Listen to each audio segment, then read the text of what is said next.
Well, 10 years, long time. Feel a bit old.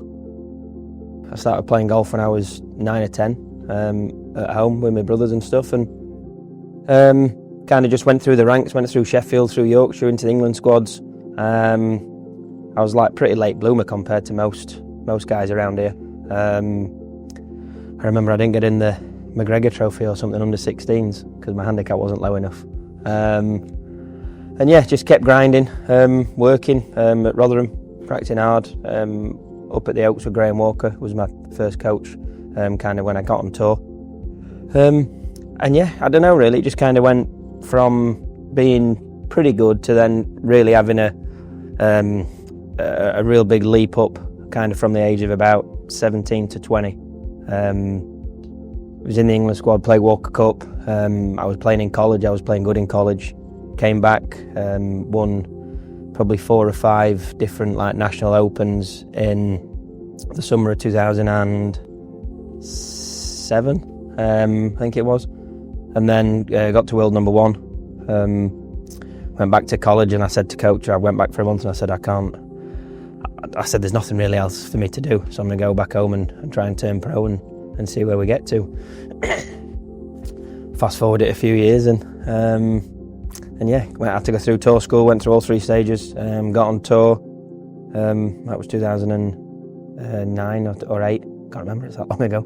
And then yeah, since then really it's not smooth sailing, there's obviously ups and downs, but on the whole it was a pretty nice upward curve really to started playing probably my best golf to the end of 2014. Into the 15-16 season, probably 2.5 years of the best golf that I've played. I was probably a bit cocky and a bit arrogant when I first got on tour and thought that I was going to win straight away, and ended up taking 4 or 5 years, which I wasn't expecting. So yeah, the first win at BMW was needed.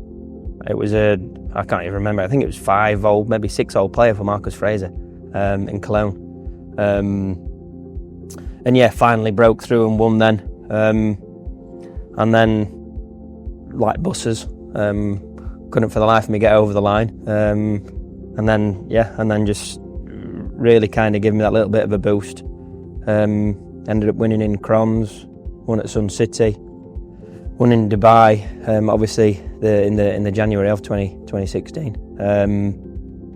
And yeah, just like I said, the 12 months before, everything was really just building up, and I mean, I was playing some really good golf, so why not? It's a tricky one because I don't think there is much of a difference between finishing 5th and winning. Like if you ask the guys on a weekly basis, you've probably played the same golf, a few little breaks go your way and the right things, shifts in momentum through a golf tournament. You know, yeah, I've been lucky enough to win 8 times now, but I've also missed a hell of a lot of cuts. So on both sides of it, you know, you see the ups and downs, and the margins in professional golf are really, really small. And some weeks things just, you can't do anything right, and some weeks you can do no wrong. It's a really fickle game. But yeah, I think just getting over the line in 2014 it just gave me a little boost. Knowing that you could do it, you keep playing well. I think a bit of a weight had been kind of lifted, and then, like I said, it allowed me to kind of free up, and then over the next 2.5 years was some good stuff. Yes, the first time I played in the Masters in 2015. I don't know. You ask anyone, because it's so well documented and you see all the shots. I've watched it for years. You see Tiger and Phil doing crazy things around the golf course, and certain shots that you remember. So yeah, I went there kind of 2 months before the first one in 2015, just to kind of try and get over the wow factor of it, which doesn't happen because you still get that every time you go. As soon as I played it, like I said, I've watched it on TV for years and years and years, seen all the great shots, seen Tiger's chip, seen all the bits. So just getting there and actually experiencing it, I really liked the golf course for the very first time I went. It's a shot-making golf course, it's a second-shot golf course. You've got to put your ball in a decent area off the tee, and then you're really then thinking about how to get it into some of the pins, obviously with the slopes around the greens. And just suited my game. The wind bounces around the trees. I used to hit the ball pretty flat, so I didn't get as many of the crazy wind switches as a few people. And I put and chipped pretty well, and I don't know, I came away from, when I went there 2 months before in 2015, I came away from it thinking, like, not to say there's a chance, but like, there's some tournament, some golf courses you go to and you're like, can't see a way around that place. And I immediately went there and I was like, nice, I can, kind of like a little bit of a jigsaw, I can piece this together, I put the ball there, you can get into this position, you can hit this shot for that flag, and then 2015, the actual tournament I think I finished 15th or 20th, I had a pretty good finish. But same again, just loved it. Completely different going 2 months before with no people there, and then going in 2015 when you walk through the clubhouse near the first tee and there's however many thousands of patrons sat around the first tee. It's a really claustrophobic first tee shot, and just like I said, just embraced it, but loved every second of it, and kind of came away thinking, right, I want to get in that again next year, I want to play, and that then became, because it's at the same venue, it's a pretty cool thing to be able to then, right, that's where I want to get to next year. I want to be back in it, I want to be back in the tournament, so I can try and, obviously just keep getting better finishes. The build-up for 2016 was a bit different. We'd just had Zach, so I wasn't sure if I was going to go. But I was, however it was going to go, I would have been fine with. Nick was fine. She said, "You go. You're playing well. I'll be fine at home." And I'd just come off the back. I'd won in Dubai. I think I finished third at the World Golf Championships at Doral. I was 19th in the world. I was playing arguably some of the best golf I've ever played. So yeah, the build-up was good. Practice was good. The uncertainty of going was what it was. But then I think because I went, there was then a real sense of excitement because, right, I'm glad I'm coming back, I'm happy, I know I'm playing well. And just had a great week. Went out with 7 friends, played in the par 3 with Westy. It was one of them weeks, literally a fairy tale week. We just had a brilliant week. And on top of that, I was obviously playing some good golf, and I managed to play some pretty good golf for 4 days. The expectations were definitely different. Like I said, I had a real good inner confidence because I knew where my game was. I knew I was in a good place. But yeah, probably was like not sure if I'm going to go. Literally, we flew out on the Monday, so it was like a genuine, not last minute, but pretty close to last minute, especially for the first major of the year. It was like almost like when I asked Nick and she was like, "I'm fine." It was like a little, like, I can go. Ring the lads. Right, I booked the flights. We're all going. So yeah, there was. The expectations are down. I think, like I said, I was excited about going and playing. And yeah, what unravelled over that week was then nothing shy of a miracle. I would think I was in the top 12 or top 15 after every round, which historically I think you need to be. It's hard to chase from too far back around that place, but the conditions were good that year. It was firm, it was fast, it was a bit windy. So the golf course really showed its teeth a few times. You really had to put your ball in the right place. You couldn't miss it in certain areas. For me, I'm not the longest hitter, so the fact that it was you had a bit more on the fairways made it play better, again, for my game. And just through the week, everything, look at the whole 4 days. I know Sunday was obviously a special day, and everyone looks at the Sunday because that's what it is, the back nine. But no, the things that happened through the week that people probably wouldn't have remembered, like, I know, little good bounces here and there, the right putt, the right time to keep momentum, even if it's a Thursday morning, Friday morning.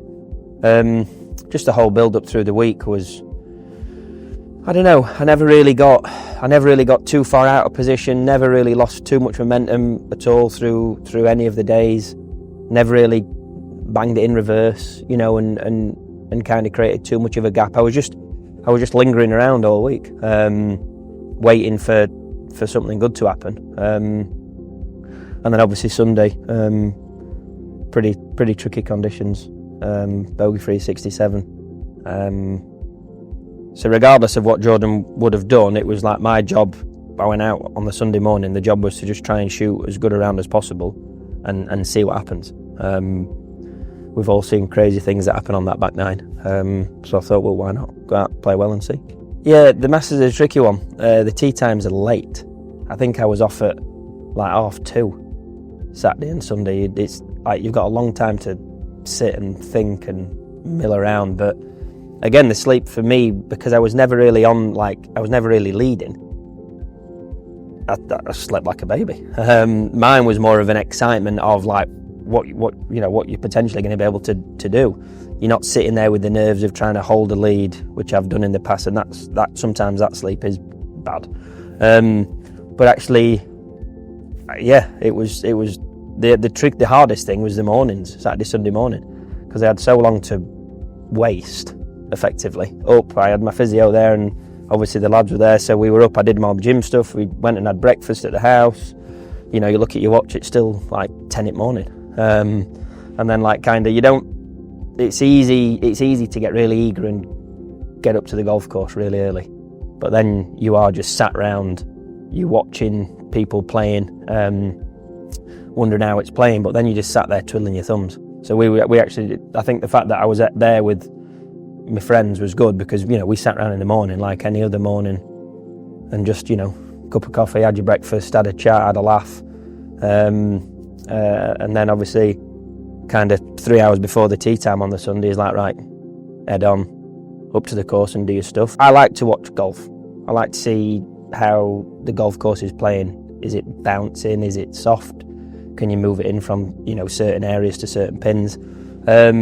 So I do watch it. Just like I look at leaderboards, I like to know where I am in relation to everyone else in the golf tournament, because I know it's about playing your own game, but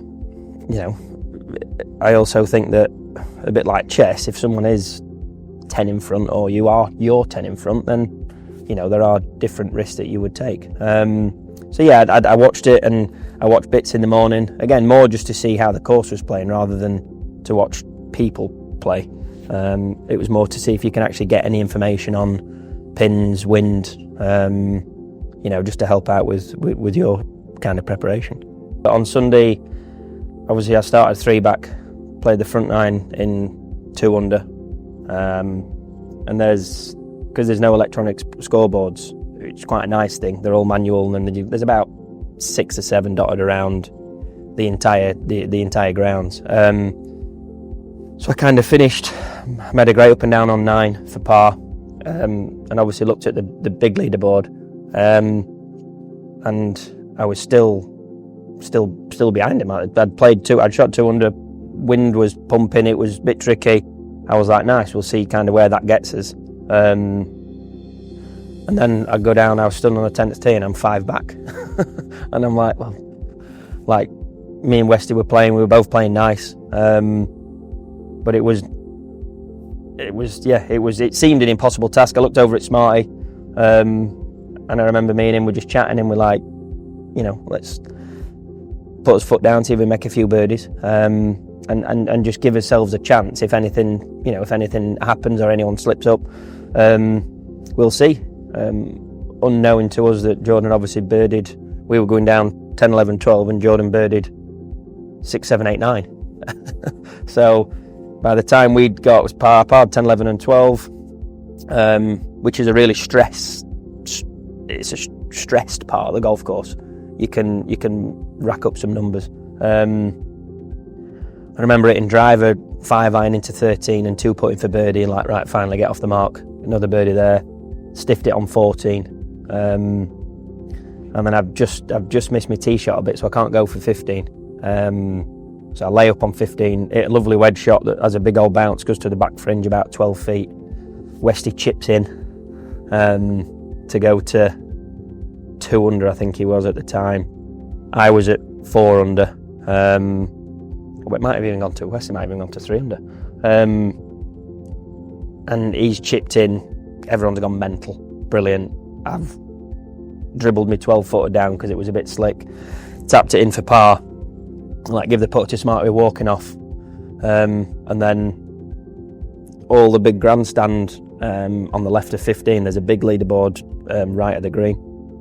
And all the patrons have, like, hands in heads, like, going, oh, and then like, me and Smarty look up, turn back round, and they obviously pull out Jordan's 7 or 6, I can't remember exactly what it was at the time, and yeah, obviously he made his mistakes down 12. Me and Smarty were walking off the green, and he's like, little arm round, and he's like, I nearly swore then. He's like, we're leading. It felt good. It was, again, at the time, because I'd been foot down pressing all day, it was a really good time to get in the lead. There's only 3 holes left. It's not really, I mean, there is a bit of danger on 16, 17, 18, but I think round that place, leading, like I said, leading going into Sunday or leading with a lot of holes to go, your mind will start wandering a bit more. But because I was so engrossed in trying to shoot a really good score, and we'd been chasing Jordan all day, it was actually a really good time to kind of grab the lead. Obviously, I'm playing with Westy, who's a really good friend of mine. Billy's on his bag. Like, we've got a really good 4-ball effectively with Smarty, and we were kind of obviously, jostling for position and kind of playing nicely with each other.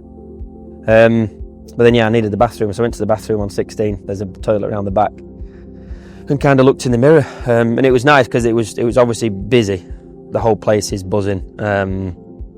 New story now. He obviously made a bit of a hash of 12, and obviously now everyone's rushing over to try and watch me and Westy down the last 3 holes.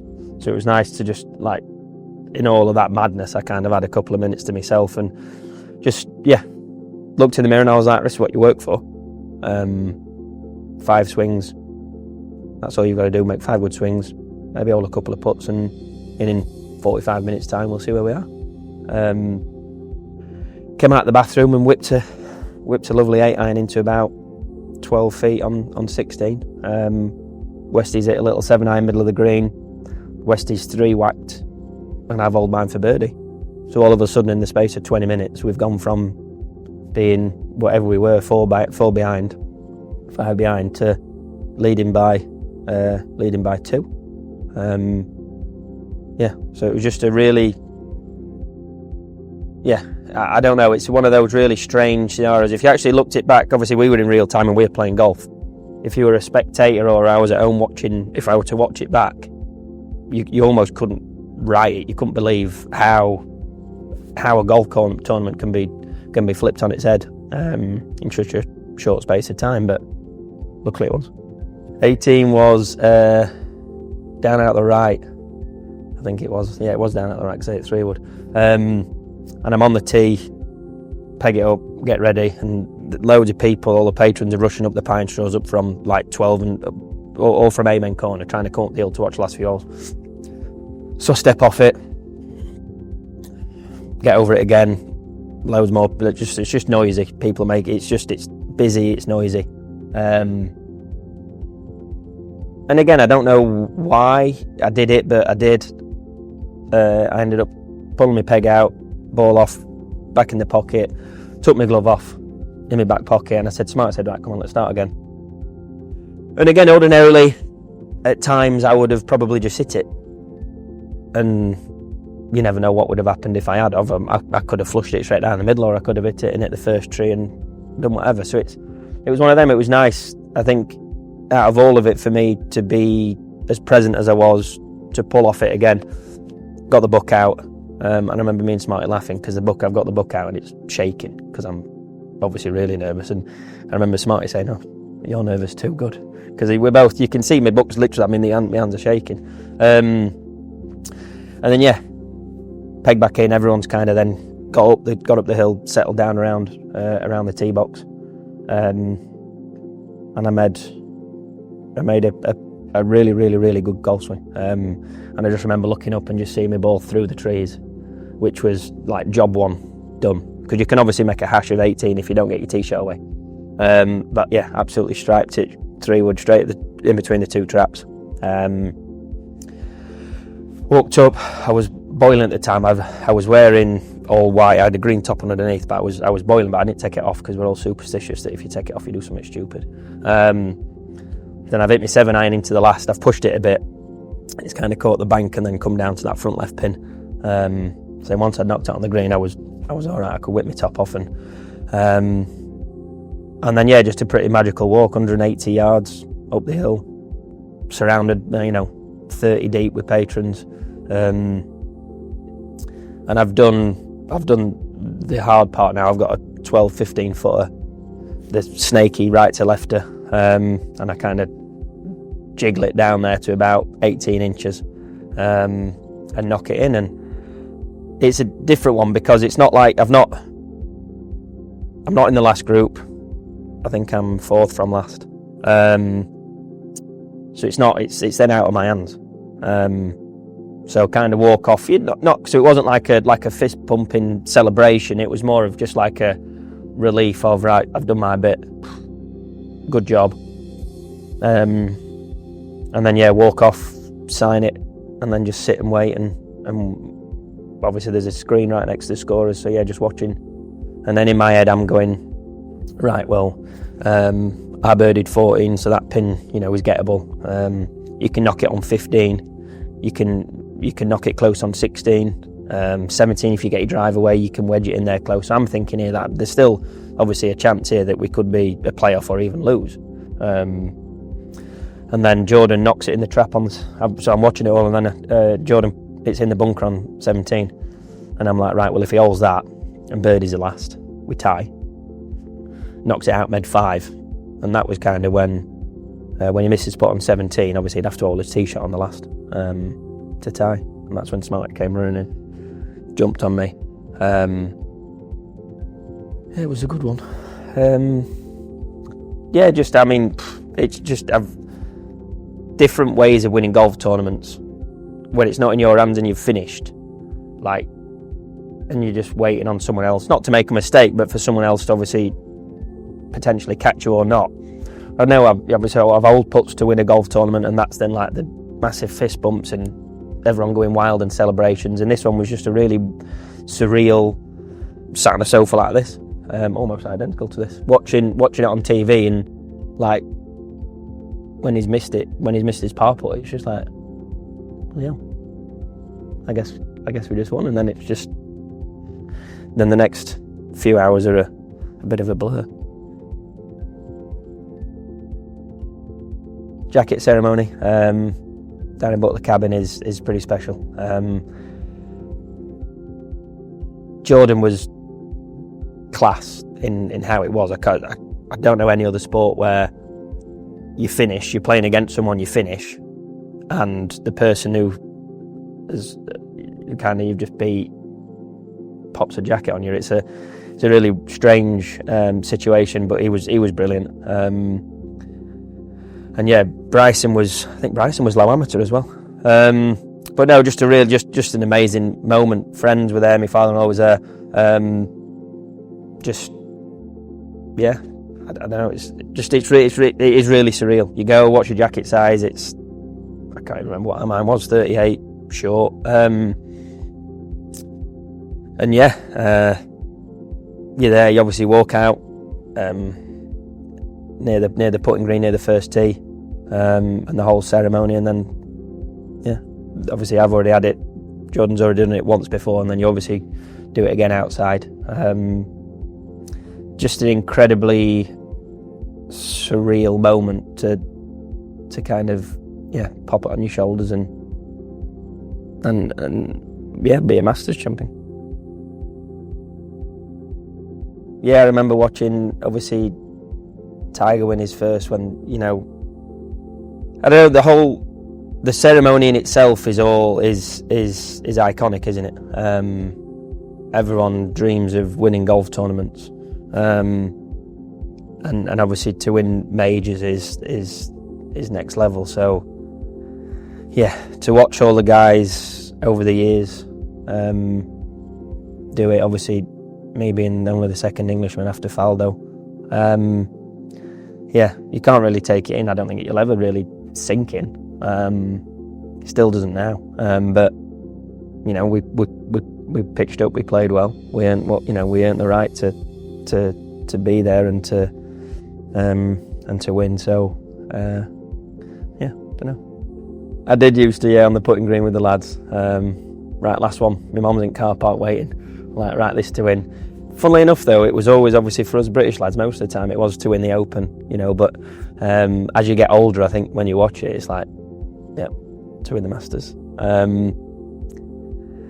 And yeah, never really thinking, you might have a tiny little one deep down inside thinking that someday this could actually happen.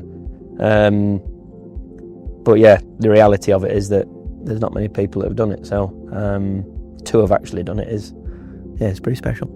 After winning it, you then realise all the perks that come, you know, with winning around that place. Champions Dinner on a Tuesday night is amazing. 32 guys sat around a table.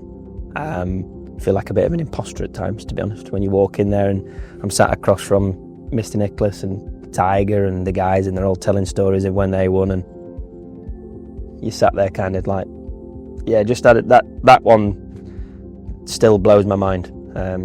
Even though we're all fellow competitors, we're all just normal people who are pretty good at golf, but it still is when that room on a Tuesday night is still a very surreal place to me. And then obviously, lifetime invite back to the Masters. I think that's kind of what makes it so iconic. Is the things that go around it. There's not really any other golf tournament in the world that you get the perks from, you know, that you would do from the Masters. So it's a really special one to be able to win. Quite a lot's happened in 10 years, to be honest. Afterwards, I kind of pulled from pillar to post. My fault, really. I chose to, you know, I was going to play all around the world and stuff, but probably spread myself a little too thin, struggled with injuries.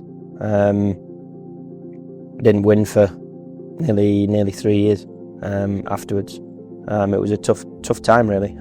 Dropped to, I can't remember what it was, probably 800 in the world from 9th. So kind of had to have like a reset. Kept working, kept doing the same things, but the game was just felt hard. The game was so easy, it felt so easy for a few years, and then for a couple of years there, it was the game was really hard. Everything felt difficult. And then finally won again in Dubai at the Tour Championships, which was probably one of the best wins, if not the best win that I've had. Purely because obviously the Masters was amazing, but I was playing really well, and I knew I was playing well, and I'd had a spell of playing well. And then when I was feeling as bad as I was, and I was playing as bad as I was, to be able to turn it around and come back and win against that field was really, really, really good. Good for me, good for confidence, good for everything, really. Just to prove to myself that I could still do it. And then I was with Callaway for 12 years, through Augusta and through the Masters and after. And then this last 12 months, we switched over to Cobra Puma, and it's been good. I think it was time for a change, time to switch stuff up, and I've been pretty happy so far. Not been playing great, but I've been coming back from another injury and doing my rehab bits and stuff. So it'll take time to kind of get back fully. But so far, from what I've seen and what we're doing with the guys, it's been really good. The clothing side of it's been amazing. I've varied clothing over the years, and I've been quite particular in what I've worn and stuff like that. But being with a brand as big as they are, you can tell the difference. The stuff's been great. obviously it's literally head to toe now, which is nice. Not got to think about all the other stuff putting it together. But no, it's nice. It's exciting. It's like I said, I'm not getting any younger, but it's nice to then, like I said, to have new stuff, new bits. Just kind of a different look with everything going forward. So the 30904 is it's funny actually, because the first thing I noticed was the zip code. So it's good. It'll be really good. Puma I've only been with them obviously for a year, but I always remember watching and being around the Masters and the lads are stuffing on the range when they get scripted for the week. So it was really cool. And this stuff looks amazing. So it'd be nice come April to put it on. Yeah, preparation has been good. Again, just trying to get back to full fitness. Be able to practice as much as I want to, and play as much as I want to, and then try and play a few events in Europe, and then in the lead up to the Masters, I'll be in America. I might go early and kind of just have a feel for the place, and then obviously the week of, ever since winning it, the week of gets quite busy. So there's a lot to, there's a few things that you need to pop in. We've got to go play, so I'll play the Monday, Tuesday, obviously the par 3 on the Wednesday, the dinner on the Tuesday night. So yeah, just managing the time that week really will be key. But yeah, things have been pretty good. So trying to not tinker too much with the equipment. New drivers in, which have been pretty good. So because I've changed everything, shaft, literally everything, the bag's new. So I don't really want to tinker too much more now. Just really try and get it settled, so that what each club does, what it can do, what it can't do. Just really to give yourself some consistency through the bag, and then we'll see. Yeah, no, everything's everything on and off the golf course has been really good. Team at Cobra has been amazing, both sides of the pond. If we ever want to try anything or do a little bit of testing with stuff, and then like you say, it is really, I think the on and off course stuff really do marry up. Get your body in shape, get your mind in shape, everything settled and happy at home. Just eases a lot of pressure for a lot of guys, not just me, which allows you to then go away and hopefully play some good golf.